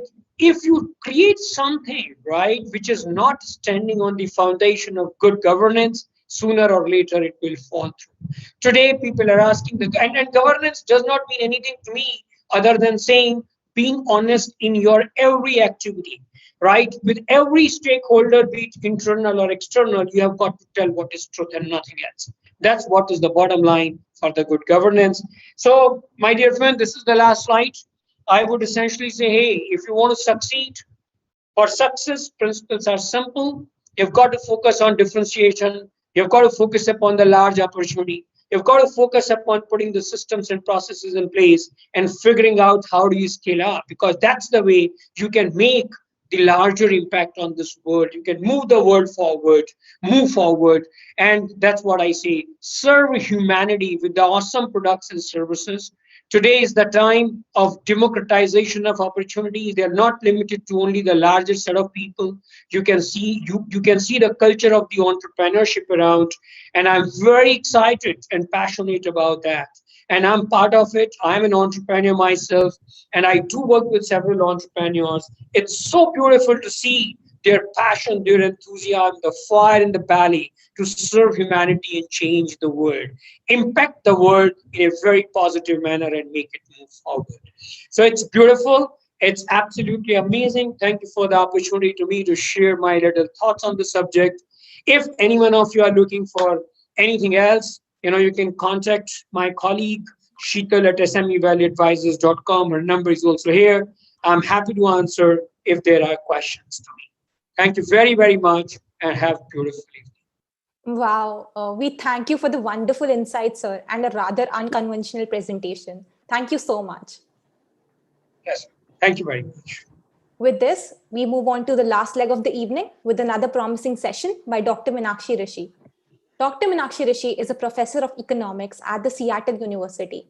She also holds the Eva Albers Professorship at the Albers School of Business and Economics at the Seattle University. She earned a Ph.D. from the Department of Economics at University of Massachusetts Amherst. Dr. Rishi is a member of the American Economic Association and the Committee on the Status of Women in the Economic Profession. She is a Fulbright Specialist and the Executive Director of Association of Indian Economic and Financial Studies. Also, Dr. Rishi teaches courses in macroeconomics, international political economy, and economic development. She has been instrumental in designing Seattle University's International Economic Development curriculum and has been a strong advocate for student-faculty research, having served as the university coordinator for undergraduate research. She has also served as the director of the International Development Internship Program. Tonight, she will enlighten us about the green ODA, carbon emissions, and institutions. Over to you, ma'am. Okay, can you guys hear me? Yes, ma'am. Okay, perfect. Thank you, Diksha and Anmol, for that really overly generous introduction. It's welcome. so late at night for you. It's my day has just started. It's 7:38 Seattle time, and my day will begin now when I'm supposed to be the last speaker. I'm actually starting it. But thank you, and thank you to Dr. Asha and Dr. Shivakumar for bringing this thing together. It's always been hard during the pandemic to be connected, and I really value these experiences.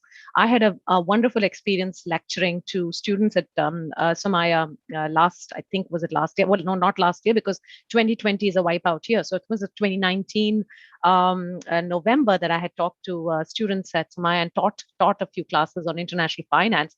And I was absolutely and more than impressed with the caliber of all of your intellectual expertise and ability to learn, and just being aware of the more recent developments in international finance. So I have a question. Somebody wants to enter the wait room. Is that under my hands, or should I admit them, or would you be able to do that? Ma'am, we'll take care of it. Okay, perfect.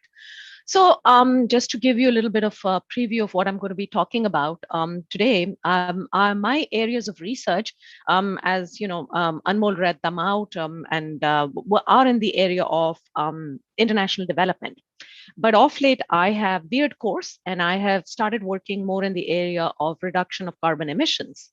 I have also been in my career focusing on capital flight, and not just capital flight, but institutions. The previous speaker, Manish Bansal, talked about institutional environment.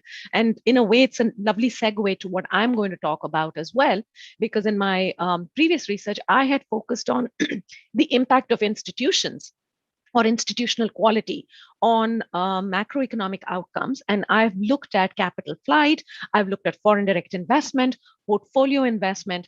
And so it became clear to me that I needed to also focus or reveer my energies towards the carbon or carbon footprints.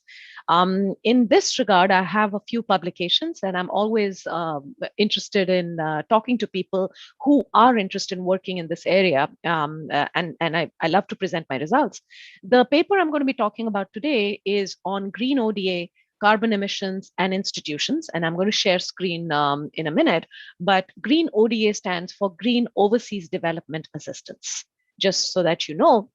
And this is what we were looking at overseas development assistance to reduce carbon footprints in countries that get these overseas development funds, and whether the institutional environment actually helps them deploy these funds better.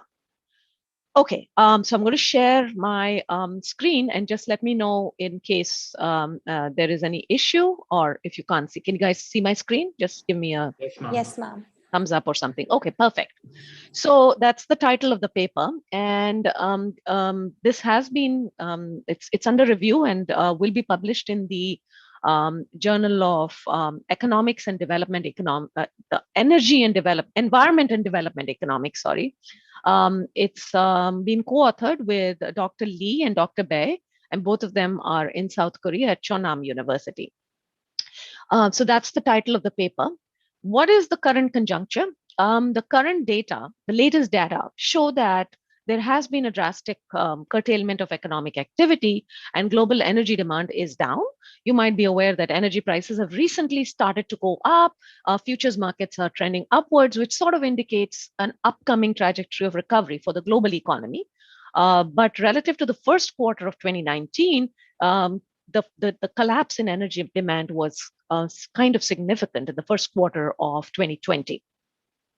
And of course, when there's a decline in energy demand and decline in energy usage, there was a major drop in global carbon emissions. And it was the biggest decline that we have seen, at least in the data so far. But that is sort of to be understood.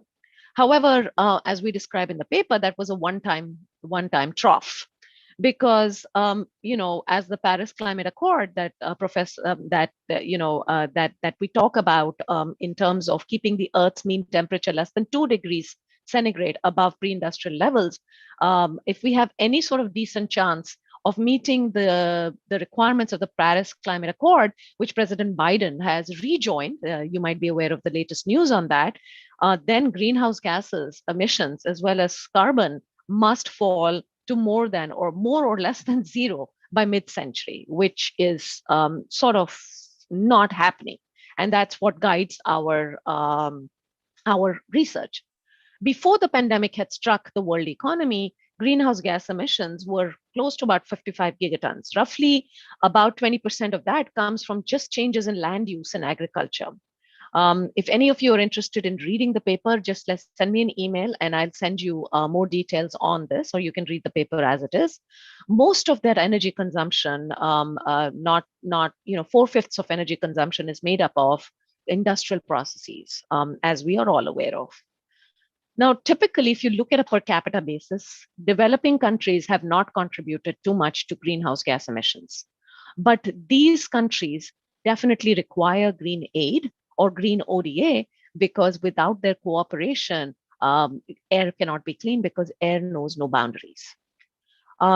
Perhaps as a response to this conjecture, Green Overseas Development Assistance, or Green ODA, which was first raised in the Paris Climate Accord talks, focuses on providing aid to developing countries aimed at reducing carbon emissions by encouraging these countries to instead take that money and instead of industrial processes that are carbon consuming, get into more efficient energy technologies, energy saving facilities, make carbon dumps or what we call them carbon sinks or carbon reservoirs, and or divert these funds to renewable energy. So pay them to clean up, because even though on a per capita basis the greenhouse gas emissions are low, the trend, if we take the absolute non per capita basis, is higher for developing countries. And presumably, you've all heard of the environmental Kuznets curve, which says that as you begin your development process, your environmental emissions will actually start to rise until you reach a certain level of development where they begin to taper off and then begin to fall. So what was the paper about? Our paper was basically guided by the research question. There's sort of two sub questions here. Number one, we looked at whether such assistance to developing countries is successful or is significant in mitigating carbon emissions in recipient countries. Then the second part to this question was, is the effectiveness of such assistance in mitigating carbon emissions, is it mediated by the quality of the institutional environment or the status of governance in recipient countries? So specifically, we really looked at whether green overseas development assistance directed to countries with better IQ or better institutional quality produces better environmental outcomes. By better environmental outcomes, we measured reduction in carbon emissions. So that was sort of our research question. And to explore this research question, we took an empirical approach, an econometric and empirical approach. We utilized a panel data set, and this panel data set had 86 green ODA receiving countries over 2003 to 2014. Why didn't we extend this panel data set? We will probably once data become available.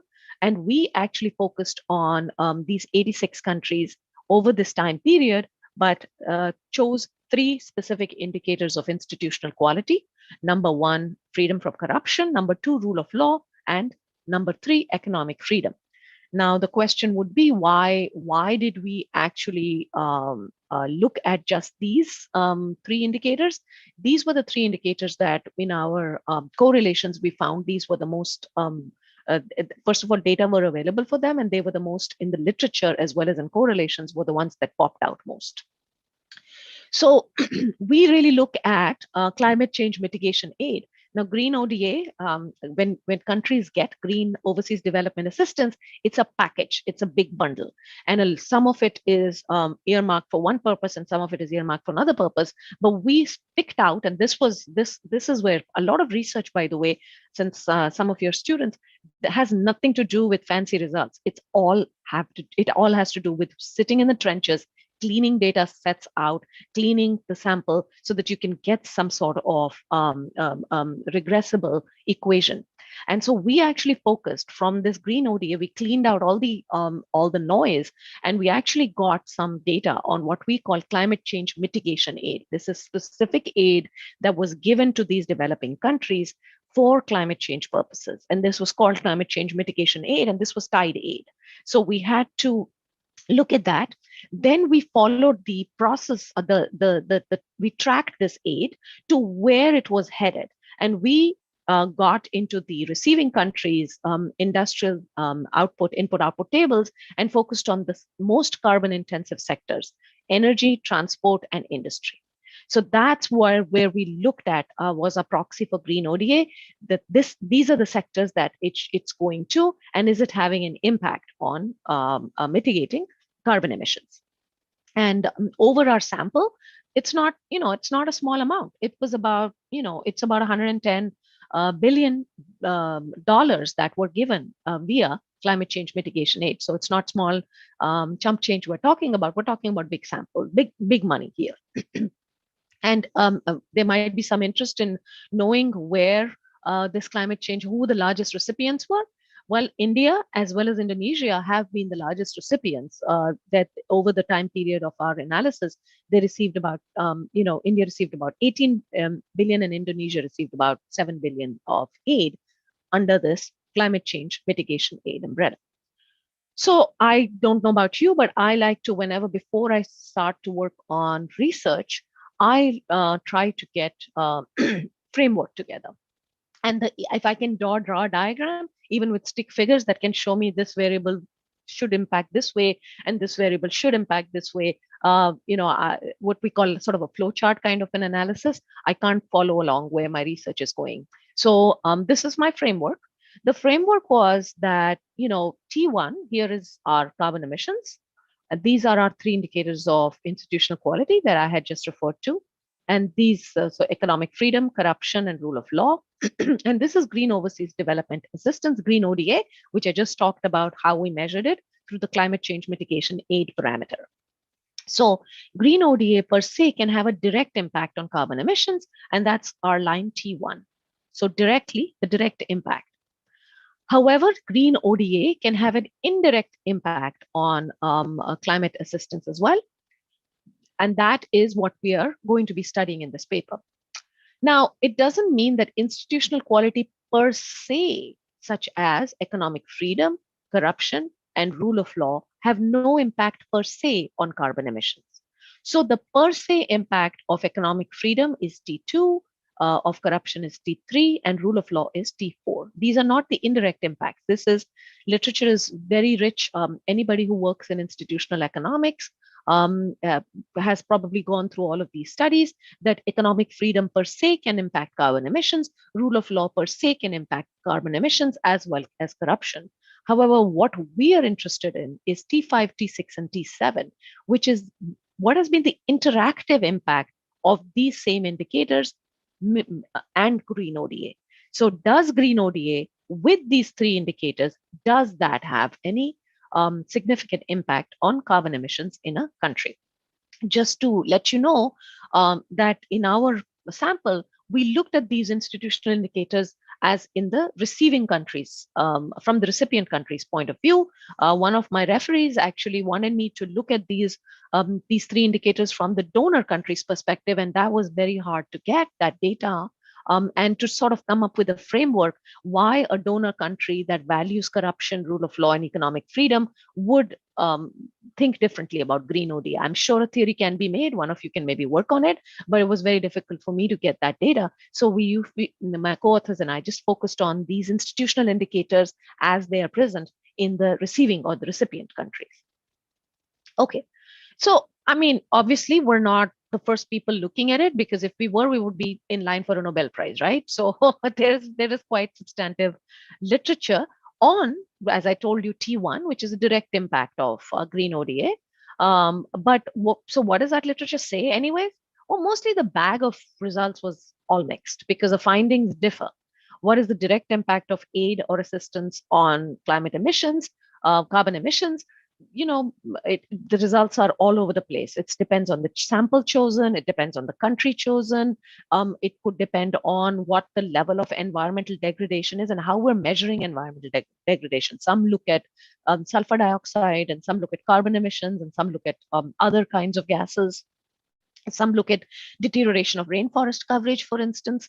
So we had a lot of, as I call, mixed bag, a shake and bake cocktail of results here on T1.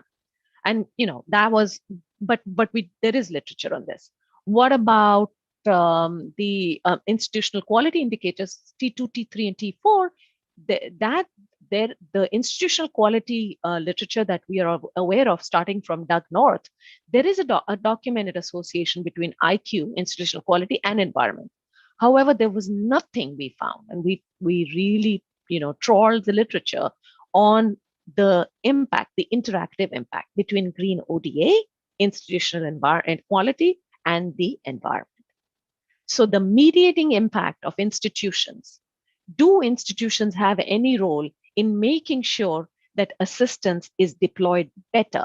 By better, I mean, does it reduce carbon emissions better? And so there is a caveat, there is a gap. And that's what a good researcher does. They actually find where there's a hole or a caveat. You actually go there and say, look, let's go and look at this. Let's look at green ODA, and let's look at whether the efficacy of such aid is mediated by these three indicators of institutional quality. And like any good economics researcher, you set up a model. This was the model that was used. Here on the left-hand side, dependent variable is the per capita carbon emissions. In level of I is the country and time is T. INS stands for our proxies for institutional quality, which are sort of corruption, economic freedom, rule of law. GODA, J T minus K is a lagged value. That is why there is a lagged value of the per capita level of ODA received by a country. And this interactive term, which is the mu coefficient here, is the interactive term between institutional quality and green ODA.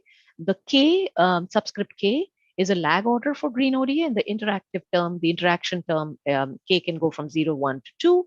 Of course, the vector, the K variable X, is a vector of everything else, control exogenous variables that are used in the literature to measure carbon emissions. So what did we put in the X right here? What did we put in here? We put in things such as per capita level of GDP. As I mentioned, the environmental Kuznets curve says that as your environmental growth, economic growth goes up, carbon emissions rise to begin with, and then begin to taper off. So we thought that the per capita GDP should belong in X. And the existing literature has kind of called it a non-linear relationship, but we utilized a linear term for per capita GDP because most studies show that the relationship between per capita income and global pollutant as CO2 emissions for developing countries have linear relationships. And second, if we use a square term for the relationship between per capita GDP and carbon emissions, then we cannot use GMM estimation technique, which is a global measure of moments, because the variance covariance matrix does not achieve full rank. So that sort of I can talk later on about why we use the particular form of our institute about our per capita GDP here, and we did a bunch of literature searching for this, and basically it's this literature on EKC studies. Anyway, that was not our sort of variable of interest. This mu is our variable of interest because that's what we're looking at. We're looking at the interacting institutional quality with green ODA. Of course, we want to look at T1 as well, which is does GODA itself reduce carbon emissions, and then does DOTA in a better institutional environment help reduce carbon emissions even more? So why is our result, why did we even engage in this paper? Is there an importance of this paper? What is the novelty of analysis? The novelty of our work is that we really look at this panel data of 86 countries, and we employ a two-step GMM Arellano-Bower Blundell-Bond estimator, and we do a finite sample correction. This is sort of not been done before. As I told you, there is a gap. The total number of green ODA recipient countries in 2011 was 142. And why did we whittle it down to 86? Because we couldn't get data that created a panel for us. So the GMM approach, by the way, is an accepted approach. It was proposed by Arellano and Bond, as well as Arellano and Bower back in the 1990s, when most of you students were in kindergarten. But these have been proved to be more effective in empirical analysis, where the number of surveyed individuals is relatively large over a short time period. So we had 86 countries. Remember, from 142 we brought it down to 86. So we had but our time period was kind of short. That's why we thought that this would be the better estimator to use. So I won't get into my econometrics here in the interest of time, but I will give you sort of the 10,000-foot view from the balcony. We find that in the terms of T1, that green ODA per se has no direct association with the mitigation of carbon emissions. So per se, you can keep giving green overseas development assistance to these countries, and you'd hardly see a dent. Nothing significant happens to their carbon emissions. But in a better institutional quality environment, the efficacy somehow of green ODA improves. So when you look at indices such as economic freedom, rule of law, and control of corruption, then we notice that we got a lot of significant interactive terms. So this basically, if I were to sum up what this implies to us, we can say for sure that green ODA is associated with higher carbon emissions with in countries with poor institutions. So if you have countries that do not score highly on rule of law, do not score highly on controlling corruption, and on economic freedom, then we find that no matter how much green ODA is funneled to these countries, the results on carbon emissions are not good. And the obverse of this is that green ODA is effective in measuring carbon emissions when it is channeled to countries that enjoy better institutional quality. So what we did is we did some robustness checks with other exogenous variables, energy intensity, etc. With controlling for that, our interaction results stayed robust. What is the problem with our data? I already mentioned one, that we could not look at institutional heterogeneity in donor countries. We only looked at institutional heterogeneity in recipient countries. Also, it's very difficult to identify what we call causality between green ODA and carbon emissions, because there could be endogeneity. We did control for it, but there could be something. So these are the caveats on interpreting what I'm about to say next in order to sum up my presentation, which is our policy. So our policy findings, and this has become, I won't take too long, our policy findings are going to become important because, as I told you, President Biden has rejoined the Paris Climate Accord. And so there will be some sort of more green ODA, green assistance provided to developing countries. Our findings do not indicate that green aid should be cut to countries with poor emissions, but poor institutions. Our results, in fact, just say that green ODA providers, donors should look at a nuance, look at institutional environment in countries that are receiving green ODA. This means that there should be better information collection, organization. So, the green ODA is looked at. The OECD, UNDP, and World Bank should actually nuance their flows better. That's sort of one policy finding. The green ODA receiving countries, as I told you, are poor countries. They're still on the positive slope of their Kuznets curve, and this is not the time to choke aid to them. Our results also have shown that higher energy efficiency, which means low energy intensity, can also help mitigate carbon emissions. This was a surprise result that came in. So one possible policy solution can be that donor countries can better guide their ODA to these developing countries, and even if their institutional quality is not good, they can actually encourage more efficient energy utilization, such as a shifting to maybe LED bulbs, relying more on renewable energy sources. So rather than just pumping money in with poor institutional quality countries, you can better direct that money. So that is one of our conclusions. The change for 2020 has been, of course, I don't have any data yet for 2021, but if I were to take a view for 2020, it's going to take a lot of time for us to meet what was set out at the Paris Climate Accord. The estimated decrease in daily fossil emissions from very severe confinement. None of us went out for about a year. Literally, my last day at work was March 5th. We've been stuck in the house, has only contributed, to about 17%. So we've just been brought back. The dial has just shifted back to 2006. So certainly by no means a mean achievement, but certainly not a significant achievement. So we still have to contend with this. And that's where this research becomes important, because funds have to be provided to countries in order to clean up their environment.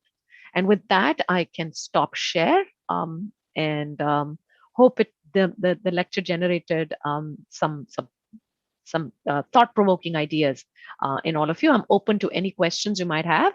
I know we are done for the day, but you all have my email. You might, Diksha or Anmol, you can direct any questions someone has to this. Thank you so much for enriching us with your knowledge and the wonderful findings, ma'am. And thank you for joining us all the way from Seattle. We now open the room for an interesting Q&A session.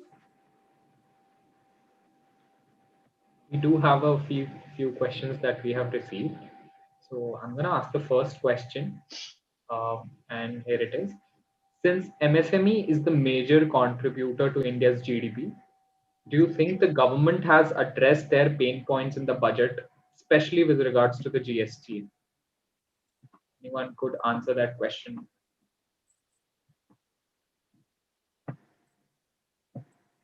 On the question, we may repeat, is open for everybody to share their insights. Yeah.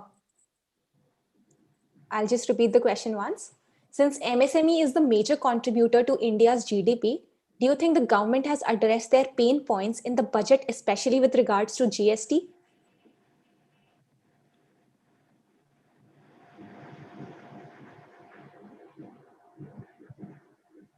We can also move on to the next question.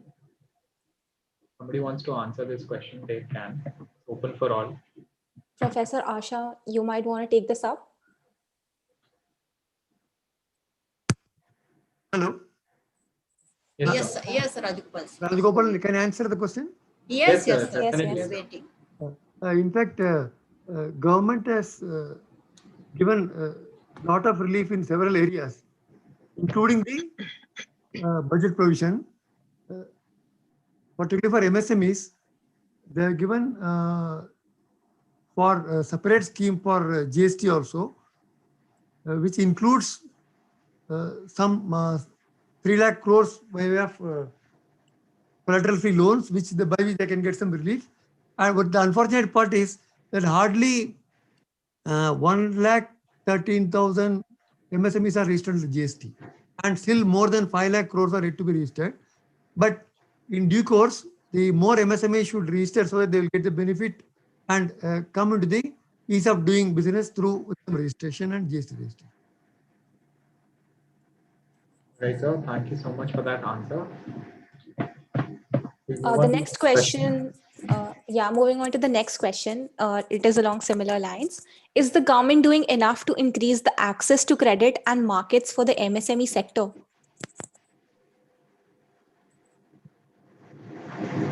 I think Rajagopal sir, I think can give answer better way. Yes.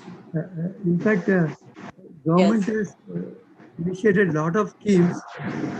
There is one fund of fund scheme with a 50,000 crore outlay, where they are going to infuse equity. As you are aware, if 100 rupees is given as equity, they can borrow 3 to 4 times of that. So by infusing equity for small entrepreneurs, they will be enabling them to get more loans. And there is also one subordinate debt scheme for MSMEs with outlay of 20,000 crores, which is a sort of a capital which is repayable after 10 years with a 7-year moratorium. So this is for stressed MSMEs. And there are also several other loan schemes, including collateral free loans. I want to say that awareness has to increase both from the entrepreneur side as well as the banker side. Okay. All right, sir. Thank you so much for taking up that question. Move on to the next question. So what is your view with regards to the Greta Thunberg's famous "How dare you" speech with regards to the Indian measures to cut the carbon footprint? Anyone would like to? I think Meenakshi ma'am is the best person here, can answer this question. Yes. I'm a great fan of Greta Thunberg, so I may not be best person to answer because I'm obviously biased. I'm obviously biased on that. Okay. Yeah, this is very true that, the carbon, as I told you, I mean, despite being locked up for a year, our emissions have only dialed back to 2006 levels. And who are we stealing Earth from? We're stealing it from the next generation. So yeah, how dare you comes to mind. I do think there is hope though on the horizon, at least I cannot speak specifically for the Indian case because India was part of our sample of countries, and I haven't focused on environmental initiatives in the Indian economy. And I think that, as I told you, a lot of these countries are on the positive slope of their environmental Kuznets curve. Should they feed their population, or should they, try to clean up the environment? Now, ideally, they would like to do both, but in a perfect world, on one hand, on the other hand, someone said, give me a two-handed economist. And I think that it's not the right time for the poor countries, India included, to completely, take their energy trajectory to green immediately. However, there is a responsibility that developed countries bear, such as the United States, in order to provide some assistance and to provide some direction, and of course, role model effects to show how it can be done. There's a lot of hope that has been generated with the new administration and the move away from coal and coal-consuming industries into greener energy pastures. And I think that these would be best practices coming out of developed countries that have plateaued on their environmental Kuznets curve that India can emulate. India does a lot already with green energy. In fact, climate change is going to be, one of the biggest risk indicators going forth for businesses, even in India. As COVID has shown that one little thing can, change your trajectory completely. So environmental, social and governance factors, what we call ESG going forward, will matter a lot for many countries, including India.